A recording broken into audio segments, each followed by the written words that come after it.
Welcomes to yoga bytes. இன்னைக்கு நம்ம யோகா பைட்ஸ்ல என்ன பார்க்க போறோம்னா, சின் முத்ரானா என்னன்னு சொல்லி பார்க்க போறோம். போன வீடியோல முத்ராவோட இன்ட்ரோடக்ஷன் பார்த்திருக்கேன். யாருக்காச்சும் வேணும்னா லிங்க் கீழே வைக்கிறேன், போய் பார்த்துக்கோங்க. சின் முத்ரானா நம்மளோட மைண்ட் பாடி காம்னஸ்க்காக பண்ற ஒரு போஸ்டர். இது பழைய யோகிக் டெஸ்ட்ல சொல்லியிருக்காங்க. சோ சின் முத்ராவோட மெயின் மோட்டிவ் என்னன்னா, நம்மளோட மைண்ட் பாடியை காம்னஸ் ஆக்குறதுக்காகவும் நம்மளோட கான்சென்ட்ரேஷனை இம்ப்ரூவ் பண்றதுக்காகவும். ஓகே, என்ன இதுன்னு சொல்லிட்டு இப்ப போஸ்டர் எப்படி பண்ணணும்னு சொல்லுமா அப்படின்னு சொல்லி நீங்க கேக்குறது எனக்கு புரியுது. சோ நான் சொல்றேன். போஸ்டர் எதுவுமே இல்ல, ரொம்ப சிம்பிளான ஒரு விஷயம் தான். உங்களோட தம் இண்டெக்ஸ் ஃபிங்கர் இருக்கு இல்லையா, இது ரெண்டுத்தையும் ஒண்ணு சேர்த்து அந்த டிப்ல ஒண்ணு சேர்த்து பிரஸ் பண்ணணும். ஒரு பிரஸ் கொடுத்து ஒரு 15 மினிட்ஸ் சைலண்டா அந்த போஸ்டர் மெயின்டைன் பண்ணுங்க. மெயின்டைன் பண்ணும்போது உங்க மைண்ட உங்களோட பாடியையும் உங்களோட பிரீத்தையும் கான்சென்ட்ரேட் பண்ற மாதிரி பண்ணுங்க.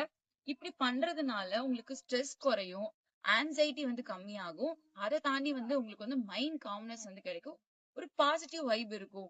இது நீங்க ஒரு மார்னிங் டைம்ல ஒரு 5 மினிட்ஸ் ஆஃபீஸ் போறவங்களா இருந்தா ஒரு 5 minutes work place office etcetera etcetera அந்த மாதிரி ஸ்கூல் டீச்சிங் அந்த மாதிரி போற மாதிரி பர்சன்ஸா இருந்தாங்கன்னா ஒரு 5 மினிட்ஸ் டு 10 மினிட்ஸ் பண்ணுங்க. முடிஞ்ச அளவுக்கு உங்களோட மைண்ட் காமா வச்சுக்கோங்க. உங்களோட மைண்ட் ஹெல்த் தான் உங்களுக்கு ரொம்ப இம்பார்ட்டன்ட். எப்போ நீங்க உங்க மைண்ட் ஹெல்த் லூஸ் பண்றீங்களோ அப்பவே நீங்க உங்களோட கோவத்தை அதிகமாக்க ஆரம்பிச்சிருவீங்க. அதனால கோவம் ரொம்ப அதிகமா வரும்.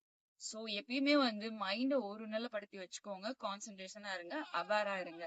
சோ இதே மாதிரி இன்னொரு வீடியோல மீட் பண்ணலாம். Until then I show this is Yoga Bites.